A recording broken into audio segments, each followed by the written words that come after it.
గోమాంసం తిన్నారా మీరు? గోమాంసం అనేక సార్లు తిన్నాను. ఇప్పుడు తింటున్నారా? సార్ ఇప్పుడు ఒక ప్రశ్న అడుగుతాను.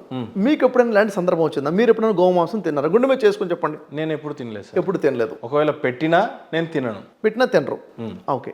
ఇప్పుడు విషయం ఏంటంటే మన భారతదేశంలో పాలు ఇచ్చేటటువంటి ఆవులు వేరున్నాయి, పాలు ఇవ్వకుండా మెడికల్ సర్టిఫికేట్ ఇచ్చేసిన తర్వాత వీటిని వధించవచ్చు అని చెప్పేసి మెడికల్ సర్టిఫికేట్గా చేస్తున్నట్టు విషయం ఉన్నాయి. అంటే ఇక్కడ మనం చూసుకున్నట్లయితే అది శారీరకంగా జబ్బులు వచ్చేటువంటి అది తింటాం అనారోగ్యం వస్తుందా, లేకపోతే అది చట్ట ప్రకారంగా నేరంగా ఉందా అంటే చట్ట ప్రకారంగా నేరంగా లేదు. అంటే ఇక్కడ నిజంగా చెప్పాలంటే ఈ ఆవు అనేది ఒక రాజకీయ నినాదంగా ఉంది. నిజంగా చెప్పాలంటే అనేక రాష్ట్రాలలోనేమో బీజేపీ ప్రభుత్వం ఉన్న దగ్గర ఒక విధంగా, బీజేపీ ప్రభుత్వం లేని దగ్గర ఒక విధంగా. అవునా? ఇది ఆహారపు విషయంలో రాజకీయ జోక్యం అనేది ఉండకూడదు. ఫస్ట్ విషయం. ఇక్కడ ఇంకా చెప్పాలంటే గోమాంసము నిషేధము అని చెప్తున్నారు. నిజంగా ఇది నిషేధిస్తే అందరూ నిషేధించాల్సిందే. నేను దాన్ని రెస్పెక్ట్ ఇస్తాను.